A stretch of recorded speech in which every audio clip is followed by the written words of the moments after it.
Mi novia me confesó que, como regalo de cumpleaños, pasó la noche con su ex. Dijo que necesitaba esa experiencia para madurar. No les miento, me dolió, pero ahora dice que estoy yendo demasiado lejos por terminarla. La caja vacía me pasó rozando la cara, rebotó contra la pared del salón y cayó al piso como una metáfora demasiado obvia de mi relación. Elena estaba de pie, señalándome como si yo fuera un monstruo emocional por no agradecerle que se hubiera acostado con su ex desde un lugar de crecimiento. Y yo, con el móvil en la mano buscando un hotel para huir de mi propio cumpleaños, seguía sin entender en qué momento esta mierda se convirtió en una experiencia espiritual. Elena y yo llevábamos un año juntos, y durante buena parte de ese año yo hice algo que mucha gente hace cuando está enamorada, traducir rarezas ajenas como profundidad. Ella tenía esa manera solemne de hablar de todo, como si cada impulso suyo viniera narrado por una voz en off de documental sensible. No decía quiero hacer una tontería, decía necesito atender una herida de mi proceso. No decía me dio la gana, decía estoy honrando lo que siento. Y yo, porque la quería y porque al inicio me pareció hasta tierno que se tomara tan en serio su mundo interior, fui dejándole pasar un montón de caprichos presentados como si fueran decisiones terapéuticas de alto nivel. Con el tiempo me acostumbré a vivir en ese diccionario suyo, donde una contradicción no era una contradicción sino una exploración, y donde cualquier incomodidad que yo sintiera podía ser reinterpretada como una carencia mía. Si cancelaba planes a último minuto porque estaba muy removida energéticamente, yo respiraba hondo y reorganizaba mi día. Si desaparecía media tarde y luego reaparecía diciendo que había necesitado espacio para escuchar su cuerpo, yo evitaba discutir porque no quería parecer insensible. No es que ella fuera una villana de telenovela todo el tiempo, también sabía ser cariñosa, intensa de una forma bonita y muy convincente cuando quería.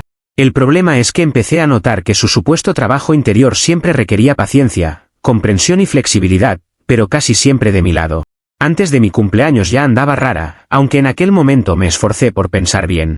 Estaba más misteriosa de lo normal, sonreía sola mirando el móvil y me soltaba frases rarísimas como que a veces los regalos importantes no vienen envueltos del modo que uno espera.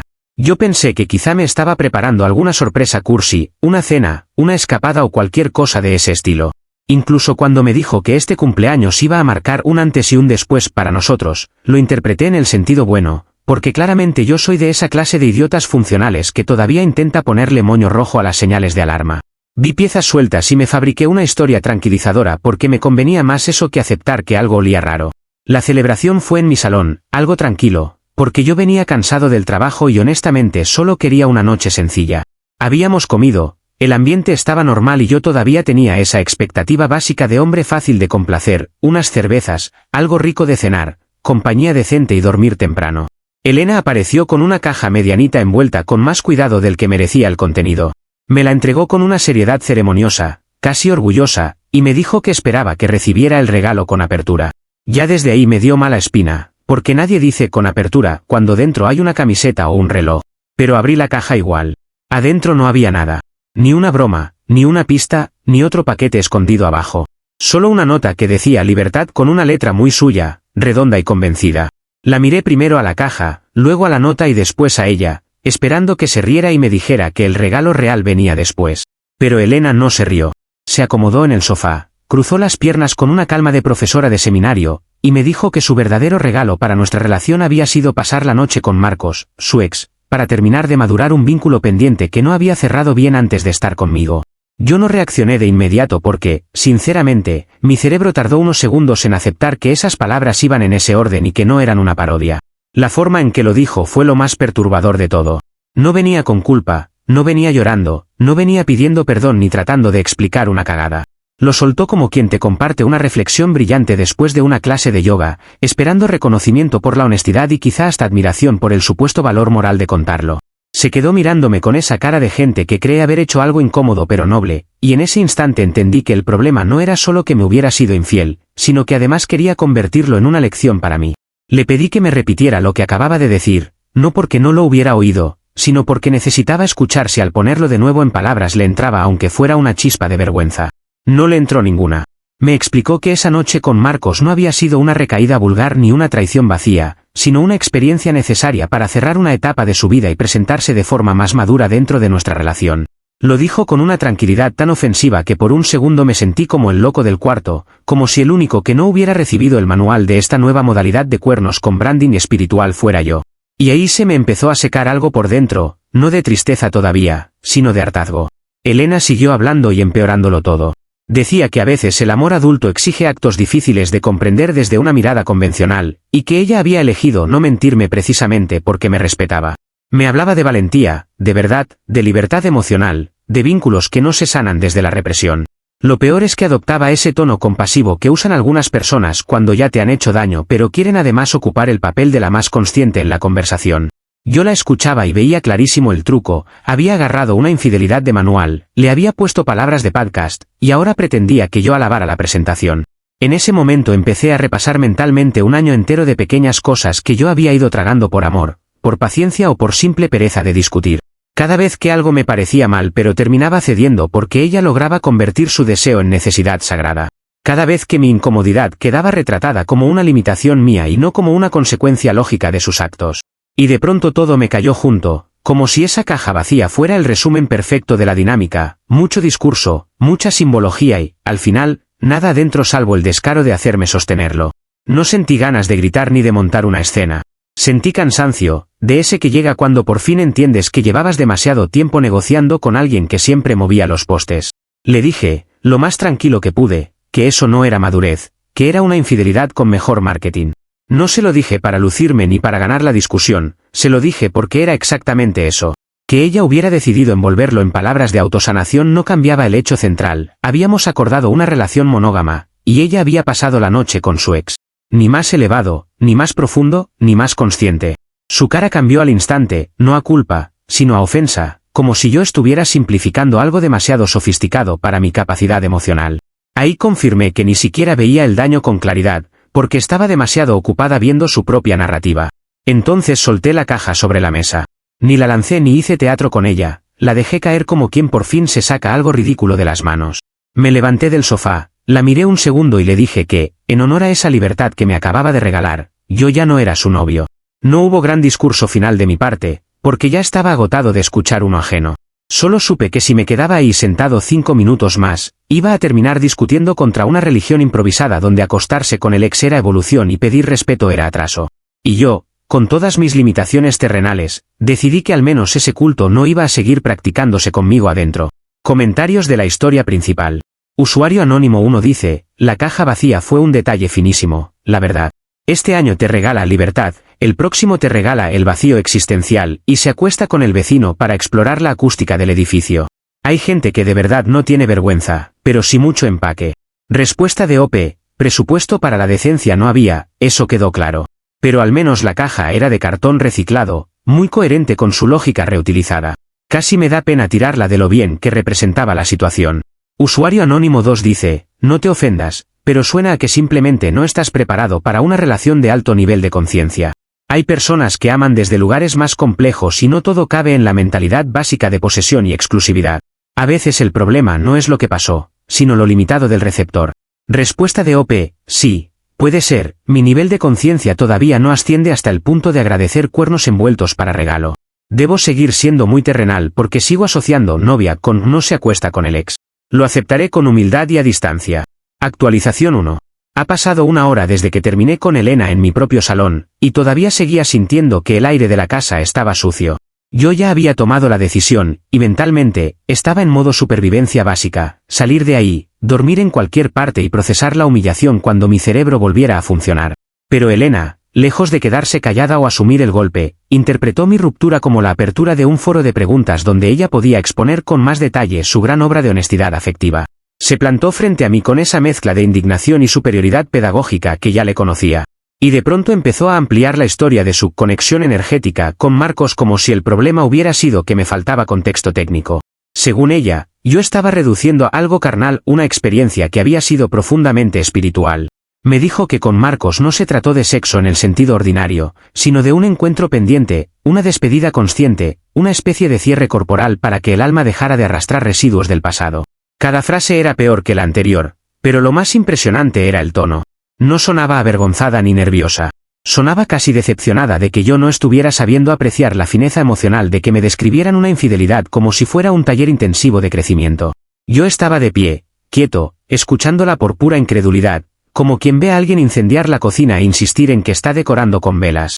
Cuando vio que yo no le seguía el juego, empezó a aportar detalles que nadie le pidió. Habló de conversaciones larguísimas con Marcos, de heridas antiguas, de energía estancada, de cómo algunas personas aparecen en la vida para completar aprendizajes que no se resuelven con distancia sino con experiencia. Yo no sé qué me ofendió más, la traición o la confianza con la que pensó que escuchar la versión extendida podía hacerla menos miserable. Hubo un punto en el que levanté la mano y le dije que no me interesaba el guión completo de su película erótico espiritual, que no necesitaba saber si hubo velas, lágrimas, chakras alineados o playlist temática.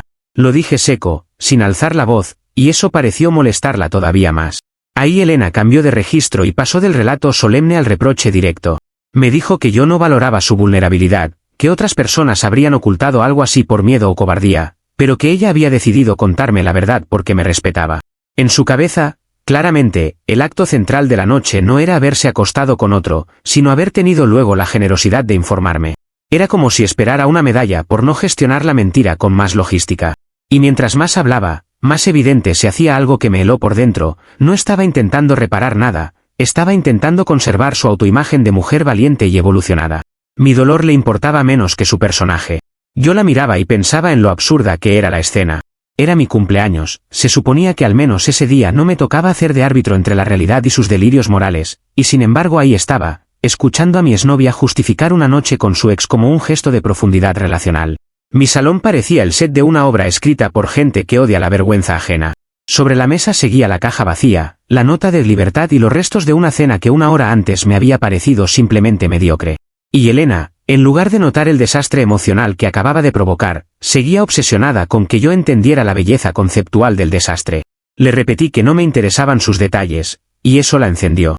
Empezó a decir que yo era un reprimido emocional, que todo lo quería meter en categorías simples, que mi problema era necesitar que la vida fuera limpia, lineal y controlable. Esa última palabra la dijo con un desprecio impresionante, como si pedir fidelidad en una relación exclusiva fuera una manía fascista de mi parte. Yo ya estaba demasiado cansado para discutir en su idioma, así que hice lo único sensato que se me ocurrió, saqué el móvil y me puse a buscar un hotel. Ni siquiera por dramatismo. Porque no pensaba pasar la noche en el mismo sitio donde me estaban explicando que ser traicionado era parte del aprendizaje. El simple gesto de verme mirando hospedajes fue interpretado por ella como una agresión mayor. Se puso delante de mí para seguir hablando, como si tuviera derecho a una audiencia completa antes de que yo pudiera irme a digerir la basura que me acababa de caer encima. Me acusó de huir del conflicto, de no saber sostener conversaciones incómodas, de cerrarme al crecimiento. Yo no respondí enseguida porque estaba comparando precios, barrios y disponibilidad con una concentración casi zen. Creo que nunca había reservado una habitación con tanta claridad espiritual. A esas alturas ya me daba igual dormir en un sitio feo, siempre que no tuviera que seguir escuchando la tesis doctoral de por qué acostarse con Marcos era una ofrenda a la madurez. Entonces vino la escena de la caja. No sé si la molestó más mi silencio o el hecho de que ya no estuviera reaccionando como público de su performance. Agarró la caja vacía de la mesa y la lanzó contra la pared con una rabia infantil que hizo un ruido ridículo, porque ni siquiera estaba suficientemente llena para sonar dramática. Cayó al piso abierta, inútil, casi cómica, y por un segundo la miré pensando que si alguien hubiera escrito esto en internet yo habría dicho que era demasiado obvio. Elena seguía gritándome que yo no veía el panorama completo, que estaba obsesionado con la traición y no con el significado. Yo, honestamente, si veía el panorama completo, una mujer furiosa porque su infidelidad no estaba siendo apreciada en clave poética. Después del golpe, ella empezó a caminar por el salón como si fuera la parte herida de la historia. Se llevó las manos a la cabeza, dijo que hablar conmigo era imposible, que yo desfiguraba todo, que convertía un acto de honestidad en una condena moral. Esa frase me dejó tan cansado que hasta me dio risa por dentro. Porque claro, el verdadero crimen, al parecer, no era dormir con el ex sino clasificar el asunto bajo un nombre desagradable. Supongo que si lo llamábamos de ejercicio de integración afectiva sonaba mejor y yo tenía que llorar con más apertura. Pero yo ya estaba fuera de esa lógica, y por primera vez en mucho tiempo, no sentía ganas de traducirle nada. Reservé el hotel, guardé el móvil en el bolsillo y fui a buscar lo mínimo para largarme, cartera, llaves, cargador y la poca dignidad que todavía no me habían convertido en concepto abstracto. Elena seguía hablándome, ya no tanto para convencerme sino para protegerse de la idea de que la estaban dejando por algo que, en su cabeza, debía haber sido admirado. La diferencia fue que yo ya no estaba ahí para contenerla. No intenté calmarla, no intenté explicarme mejor, no intenté hacer el trabajo emocional que solía hacer cuando algo se descarrilaba. Solo me puse la chaqueta y asumí que esa noche el verdadero regalo de cumpleaños no era la libertad escrita en una nota, sino la claridad brutal de entender por qué tenía que irme. Salí del piso mientras ella seguía justificando su gran noche de crecimiento, y el sonido de su voz se fue apagando detrás de la puerta. En el ascensor me temblaron las manos, no por duda sino por la mezcla rara de rabia, vergüenza y alivio. Me dolía, sí, porque un año no se desarma sin ruido. Pero al mismo tiempo había algo muy nítido en todo aquello, por fin había dejado de preguntarme si estaba exagerando. Si alguien necesita una audiencia cautiva para explicarte que acostarse con su ex era una experiencia trascendente que tú debías agradecer, no hay conversación que salve eso. Y yo, agotado pero todavía funcional, decidí que esa noche mi única obligación era dormir lejos del templo. Comentarios de la actualización 1. Usuario anónimo 1 dice, la conexión energética se llama Double Wi-Fi y normalmente se conecta bastante bien en los hoteles de paso. Me fascina cómo cierta gente cree que si le pone incienso a una traición, deja de oler a traición. Encima pretendía soporte técnico después del ritual. Respuesta de OP, debió haber muy mala cobertura moral en esa habitación, porque la señal le llegó perfecta a ella y el cargo me cayó a mí. También se le olvidó explicarme si la energía pagó la cuenta del motel o eso seguía siendo materialismo mío. Hay detalles místicos que prefiero no conocer. Usuario anónimo 2 dice, mi ex hizo algo parecido después de irse de viaje con su mejor amiga. Volvió hablando de honestidad, vulnerabilidad y crecimiento, como si confesar la cagada le diera puntos extra por sinceridad. A algunos les encanta creerse valientes cuando en realidad solo llegan tarde al respeto. Respuesta de OP, te creo completamente, porque ya vi que hay todo un manual para eso. La transparencia parece ser la excusa favorita de la gente que no tiene filtros ni mucho respeto por las consecuencias. Al menos saber que el patrón existe me ahorra sentir que me inventé la locura. Actualización 2. Ha pasado un día completo desde que dormí en un sofá ajeno, y me levanté con el cuello hecho polvo pero con la cabeza mucho más limpia. La humillación seguía ahí, claro, pero ya no venía mezclada con confusión. Cuando uno duerme fuera de su casa después de una ruptura absurda, el cuerpo amanece incómodo y la mente amanece práctica. Yo necesitaba volver al piso solo para recoger ropa, algunas cosas del trabajo y largarme sin convertir aquello en una convivencia posmoderna donde ella pudiera seguir dándome seminarios sobre evolución emocional. Iba con esa misión sencilla, de adulto funcional, entrar, agarrar mis camisas, meter lo básico en una maleta y salir. Nada más abrir la puerta vi que Elena ya estaba preparada para la escena. No sé si había estado ensayando frente al espejo o simplemente esa indignación moral le salía natural, pero tenía una expresión tan severa que parecía que la engañada hubiera sido ella. Se colocó en medio del paso con los brazos cruzados y me dijo que no podíamos seguir así, que yo estaba teniendo una reacción completamente desproporcionada. No empezó con disculpas, ni con hablemos, ni con una mínima aceptación del desastre. Empezó acusándome. Me llamó tóxico y cerrado de mente por no permitir que nuestra relación subiera de nivel a través de lo que ella describía como un acto difícil pero necesario de madurez. Yo la escuchaba mientras miraba por encima de su hombro la puerta del dormitorio, calculando si podía rodearla sin montar una escena física. Lo más impresionante era la convicción. Hablaba como si estuviera defendiendo una causa noble ante alguien mediocre que no tenía herramientas para comprenderla. Me dijo que el amor verdadero no se aferra a estructuras rígidas y que yo estaba destruyendo meses de construcción emocional por un simple desliz necesario. Esa combinación de palabras me dejó casi admirado de lo mucho que se puede torcer el idioma cuando una persona necesita no verse a sí misma como la mala. Un simple desliz necesario. Casi esperaba que me entregara un folleto. Intenté pasar de largo sin entrar en debate, pero me bloqueó otra vez, esta vez con una mano sobre la maleta vacía que yo acababa de sacar del armario. No la agarró como quien ruega, sino como quien se siente con autoridad moral para impedirte actuar. Me dijo que irme de esa manera era una forma de castigo, una maniobra controladora, un intento infantil de no enfrentar una conversación compleja. Yo ya venía agotado del día anterior, así que no tenía energía para desmontar toda esa arquitectura verbal pieza por pieza. Solo le dije que no estaba castigando nada, que estaba recogiendo mis cosas porque ella se había acostado con otra persona. Ella torció la boca como si yo insistiera en una versión simplista y vulgar de los hechos. Entonces empezó a repetir la idea de que yo me estaba quedando en la superficie, que lo ocurrido con Marcos no podía evaluarse con la moral convencional de una pareja cualquiera, que ella había atravesado algo íntimo, confuso y transformador, y que yo, en vez de acompañarla, la estaba abandonando en pleno proceso. Esa parte me dejó especialmente cansado, porque ahí entendí que su verdadero reclamo no era haberme perdido, sino no seguir contando conmigo como soporte emocional mientras gestionaba las consecuencias de haberse acostado con el ex. Quería traicionarme, narrarlo con solemnidad y además conservarme disponible para tramitar su crisis. Había un descaro tan completo en esa expectativa que por primera vez no sentí tristeza.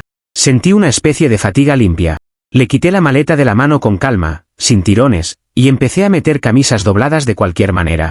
Mientras lo hacía, ella me seguía lanzando palabras como si fueran etiquetas legales: intolerante, controlador, inseguro, emocionalmente inmaduro. Yo ya ni siquiera me molestaba en interrumpirla. Era como escuchar a alguien fabricar un expediente para ganar un juicio imaginario. Cuando por fin terminé una tanda de ropa y me giré, le dije que lo que ella había construido no era una relación más profunda, sino un puente directo hacia su ex, y que yo no tenía ninguna intención de pagar el peaje de sus crisis de identidad. Ahí sí le dolió. Lo noté porque la indignación teatral se le mezcló con llanto casi instantáneo, un cambio de registro tan rápido que me habría preocupado si no viniera de la misma persona que me entregó una caja vacía para anunciar una infidelidad.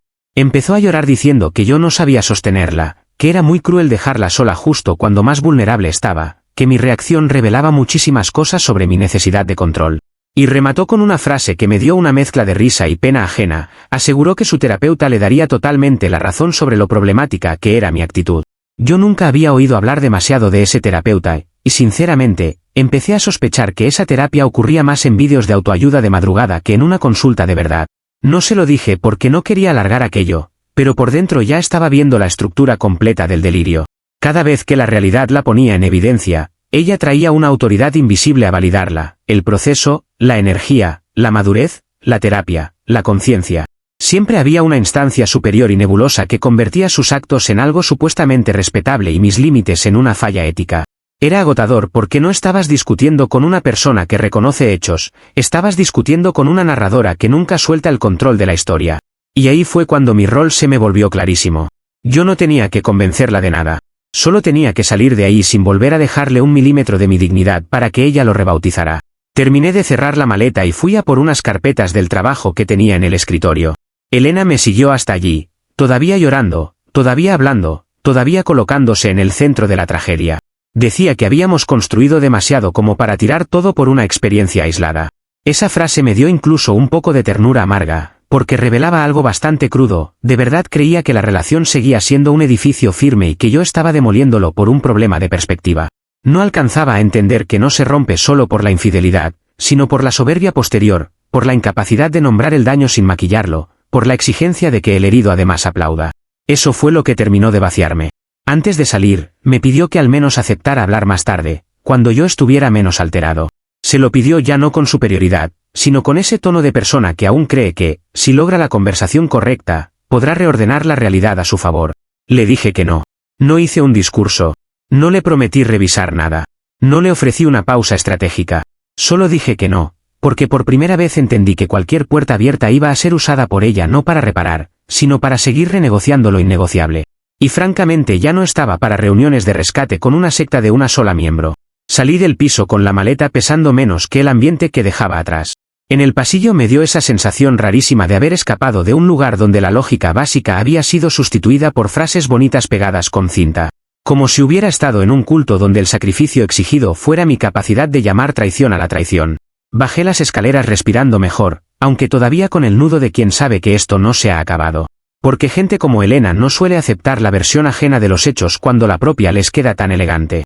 Pero al menos yo ya había dado el paso que importaba, dejar de discutir el límite y empezar a vivirlo. Comentarios de la actualización 2. Usuario anónimo 1 dice: increíble en el punto histórico en que estamos. Ahora resulta que ser fiel, no querer que te engañen y largarte con tu maleta es conducta tóxica. Ya mismo sacaré mi colección otoño-invierno de valores básicos, porque parece que se pusieron vintage. Respuesta de OP: sí. Debo ser un tóxico vintage, de esos modelos viejos que todavía creen que la exclusividad significa exclusividad. La ventaja es que al menos vengo con pocas funciones, pero ninguna incluye tolerar goteras emocionales. Prefiero quedar anticuado que hacerme el moderno mientras me ven la cara. Usuario anónimo 2 dice: perdón, pero yo necesito saber más del terapeuta invisible. Porque con esa narrativa, o el profesional es Marcos con una peluca y una libreta, o directamente la consulta se la está dando el algoritmo a las 2 de la mañana. No hay tercera opción seria. Respuesta de OP: no puedo probarlo, pero tampoco puedo descartarlo con alegría. Elena siempre ha tenido una puntería envidiable para escuchar solo las voces que validan sus errores y llamar proceso al eco. Si un día me dicen que ese terapeuta cobraba en incienso, tampoco me sorprendería. Actualización 3.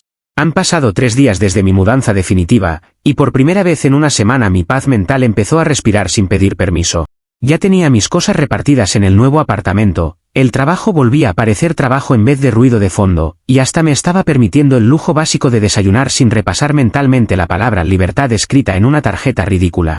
No estaba feliz todavía, pero sí mucho más estable. Me había prometido algo muy sencillo: no volver a discutir la realidad con nadie que necesitara una metáfora para justificar una falta de respeto. El problema fue que Elena, incapaz de aceptar el no como respuesta, decidió externalizar la misión.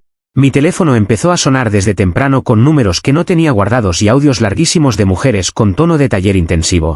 Eran sus 3 mejores amigas, ese trío de voceras que siempre aparecía cuando Elena necesitaba convertir una decisión pésima en una causa social. La primera arrancó diciendo que me hablaba desde el cariño, que ya había escuchado la versión real de lo ocurrido y que le preocupaba muchísimo mi incapacidad para acompañar a Elena en un proceso tan delicado. La segunda fue más directa y me explicó, con una condescendencia de profesora suplente, que la complejidad femenina no era algo que todos los hombres pudieran comprender.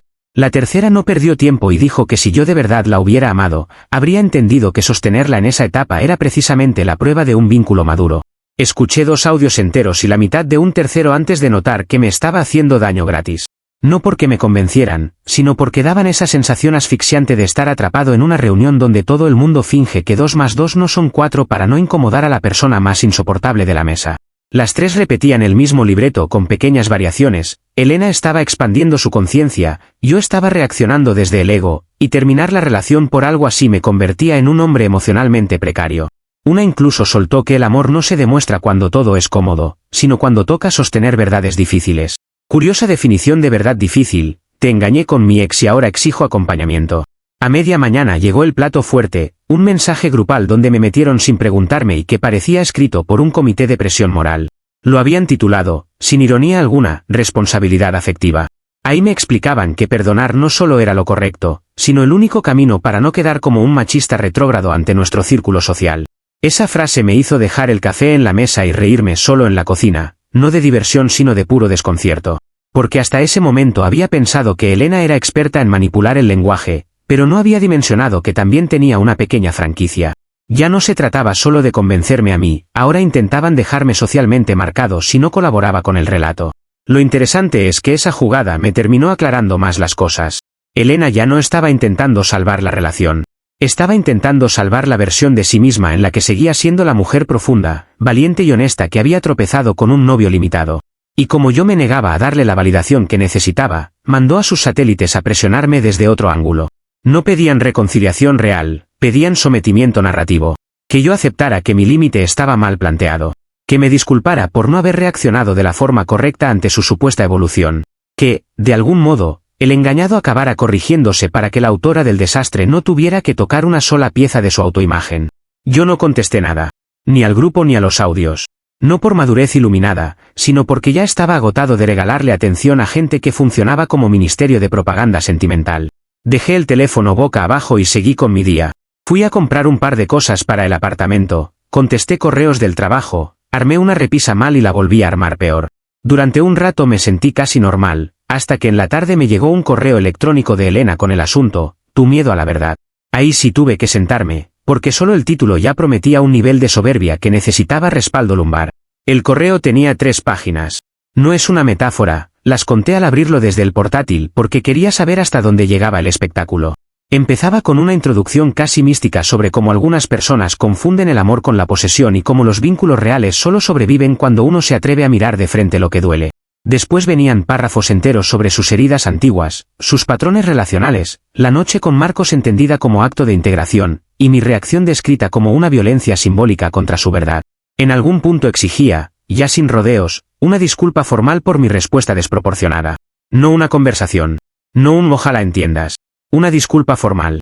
Llegué a la mitad de la segunda página y me di cuenta de que seguir leyendo era una forma de autolesión administrativa. No porque me removiera sentimentalmente, sino porque esa clase de texto tiene una cualidad muy particular: intenta agotarte hasta que aceptes una premisa falsa solo por cansancio. Cerré el correo, respiré hondo y lo archivé en una carpeta que renombré Recordatorios de por qué me fui. No lo hice por dramatismo. Lo hice porque entendí algo esencial: Elena necesitaba respuesta para seguir sosteniendo la pelea, y yo, por primera vez, no estaba dispuesto a darle ni una migaja. Mi ajuste en ese momento fue dejar de participar. Nada de refutar punto por punto, nada de caer en el ring que me estaban montando por correo, WhatsApp y comité externo. Por la noche llegaron más mensajes del club de fans de la iluminación. Un par de stickers, una frase pasivo-agresiva, otra amiga diciendo que el silencio también es violencia. Me sorprendió la creatividad para convertir cualquier cosa en culpa mía. Pero ya no me dio rabia, me dio una claridad casi fría. Elena había pasado de justificar el acto a movilizar una campaña para obligarme a validar sus consecuencias. Eso ya no era confusión ni crisis, era estrategia. Una estrategia torpe, además, porque mientras más insistía en que yo era el agresor moral de la historia, más evidente se volvía que ella no podía sostener ni 5 minutos sola la posibilidad de haber sido simplemente la responsable. Así que hice limpieza. Bloqueé el grupo, bloqueé los números que iban llegando y filtré el correo de Elena para que cualquier nuevo manifiesto fuera directo al archivo sin pasar por mis ojos. Fue un gesto pequeño, casi técnico, pero tuvo algo profundamente reparador. No la estaba castigando. No estaba diseñando ninguna venganza. Solo estaba dejando de abrir la puerta a una gente que venía a instalarme culpa en el salón. Y en cuanto terminé de bloquear, como si la realidad tuviera un timín burlón, me apareció en redes su nuevo estado: es complicado. La frase me dejó mirando la pantalla unos segundos. No porque me doliera, sino porque resumía de forma perfecta la obra entera. Sí, claro que era complicado. Complicado era meter a tu ex en la cama, venderlo como evolución, perder a tu novio y luego convocar a 3 amigas para exigir reparación simbólica. Complicado era convertir una traición básica en una tesis y esperar aplausos. Yo cerré la aplicación, dejé el móvil a un lado y seguí armando mi vida en paz. Porque para Elena todo seguía siendo un gran proceso en curso. Para mí, en cambio, cada día se parecía un poco más a la salida. Comentarios de la actualización 3. Usuario anónimo 1 dice: pregunta seria y venenosa, ¿en qué página del correo menciona que le gustó acostarse con el ex?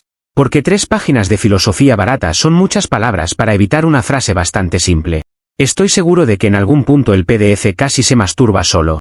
Respuesta de OP: no sabría decirte porque no pasé de la introducción mística sin sentir que mi presión arterial quería independizarse.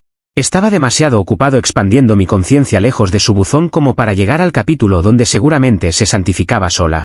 Hay lecturas que uno abandona por salud pública. Usuario anónimo 2 dice: con esas amigas, de verdad, ¿quién necesita enemigos o infidelidades? Ya ni hace falta que te engañen, te mandan 3 audios y quedas agotado como si hubieras corrido una maratón con piedras en los bolsillos. La necedad, evidentemente, también trabaja en red. Respuesta de OP: es una verdad absoluta y además bastante eficiente. Lograron que una mala decisión individual pareciera proyecto colaborativo con objetivos trimestrales. Si algo me quedó claro, es que la estupidez con respaldo grupal hace mucho más ruido, pero no por eso tiene razón. Actualización 4. Ha pasado una semana desde el último intento de Elena por iluminarme a la fuerza, y yo ya estaba empezando a creer que por fin la historia se iba a apagar sola. Mi rutina en el nuevo apartamento iba tomando forma, el silencio volvía a ser silencio y no preámbulo de una llamada absurda, y hasta el trabajo me estaba sirviendo de refugio normal. No es que hubiera olvidado nada, pero el cuerpo ya no reaccionaba con la misma punzada cada vez que pensaba en ella. Me estaba acostumbrando a la paz, que después de un año con alguien como Elena se siente casi sospechosa. Entonces apareció el remate, y francamente ni el guionista más cruel lo habría servido con mejor timing. Me enteré por un conocido común, uno de esos amigos periféricos que no son íntimos de nadie pero siempre están donde explota algo, de que Elena había ido a buscar a Marcos con maleta incluida. No fue una visita casual ni un café de cierre energético. Fue con la convicción plena de que su gran noche de madurez los había reunido de forma definitiva y de que, al perderme a mí por ese acto de valentía, lo lógico era empezar una nueva etapa con él. Cuando me lo contaron, pedí que me repitieran la historia porque honestamente pensé que había entendido mal. Pero no. Elena había decidido que acostarse una vez con su ex no solo cerraba un ciclo, sino que además habría otro con garantía de continuidad. La escena, según me la narraron después 2 personas distintas con detalles bastante coincidentes, fue gloriosa en el peor sentido. Ella llegó con una mezcla de solemnidad y expectativa, como si estuviera por oficializar una verdad que el universo ya había firmado. Marcos, en cambio, abrió la puerta con la cara del hombre que reconoce demasiado tarde que una aventura nostálgica venía con secuelas logísticas. Elena le habló de conexión, de la claridad que ambos habían alcanzado y de cómo, después de lo vivido, lo natural era dejar de resistirse a lo evidente. Y Marcos, que al parecer tiene muchas fallas pero una claridad práctica superior a la de toda esta historia, le dijo que aquello solo había sido una noche de diversión nostálgica. Nada más. Me contaron que Elena se quedó mirándolo como si le hubieran cambiado el guión a mitad de la función. Intentó recordarle conversaciones, sensaciones, cosas que según ella probaban que aquello no había sido un simple encuentro entre ex. Marcos, cada vez más incómodo, se limitó a bajarle la mística al asunto con una brutalidad casi administrativa. Le dijo que no tenía ninguna intención de retomar una relación con alguien tan intensa y confundida, y que precisamente por cosas así nunca había querido volver en serio con ella. Esa frase, según el testigo que luego me llamó, cayó con un silencio tan seco que hasta el pasillo parecía avergonzado. Elena había construido una catedral sobre una noche de nostalgia ajena, y el dueño de los ladrillos le acababa de decir que eso no era ni obra gris. Ahí explotó el verdadero autosabotaje, porque todo su esquema se derrumbó usando exactamente la misma lógica que ella había intentado venderme. Elena creyó que su noche con Marcos era una prueba de evolución y profundidad, pero fue esa misma convicción la que la empujó a perderme y a presentarse ante él como una certeza insoportable. No la rechazaron por casualidad. La rechazaron por la misma intensidad performativa con la que justificó la traición. Por esa necesidad de convertir cualquier impulso en destino, cualquier deseo en aprendizaje y cualquier límite ajeno en estrechez mental. Se quedó sin novio y sin épica en el mismo movimiento, que sinceramente ya parece hasta una habilidad. La audacia final vino unas horas después, cuando me llamó desde número oculto. Contesté porque estaba esperando una llamada del banco y al oír su voz casi me atraganto con mi propia paciencia. Elena estaba llorando, pero no de esa forma descontrolada de quien se rompe de verdad, sino con ese llanto ofendido de persona a la que el universo no le está respetando el guión. Me dijo que Marcos la había traicionado emocionalmente, que ella se sentía utilizada, que no entendía cómo el universo podía mandarle señales tan crueles. Y luego soltó, con una naturalidad que todavía me cuesta procesar, que yo, como su pareja, debía consolarla en ese momento de oscuridad.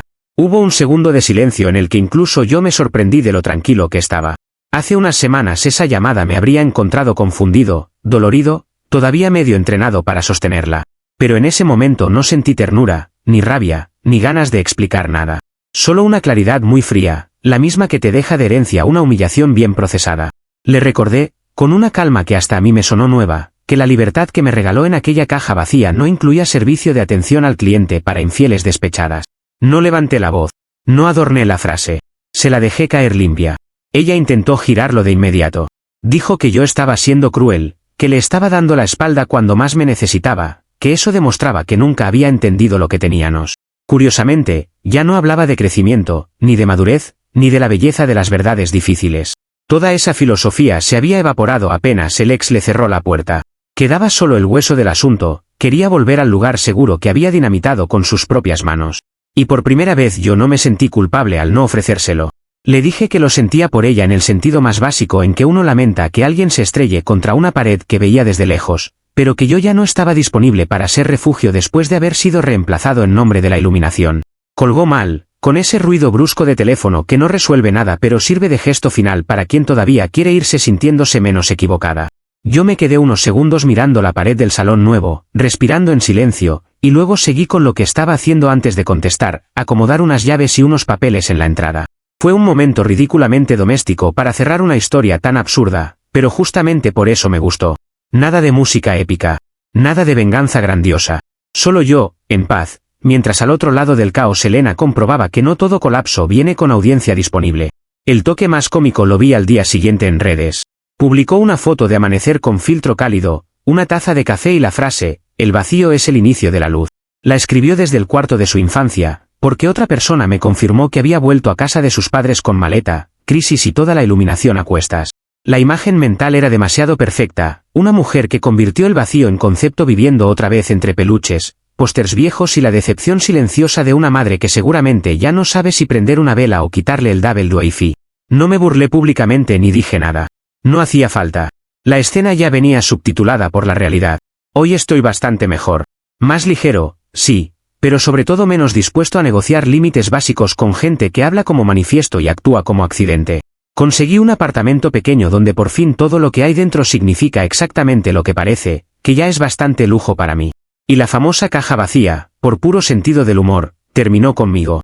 La recogí del piso aquel día antes de irme, más que nada porque me negaba a dejarle hasta el atrezo. Ahora la uso para guardar las llaves de mi nuevo lugar. Me parece un destino justo, pasó de ser símbolo de una traición con marketing a convertirse en un contenedor útil, que es bastante más de lo que Elena logró ser al final.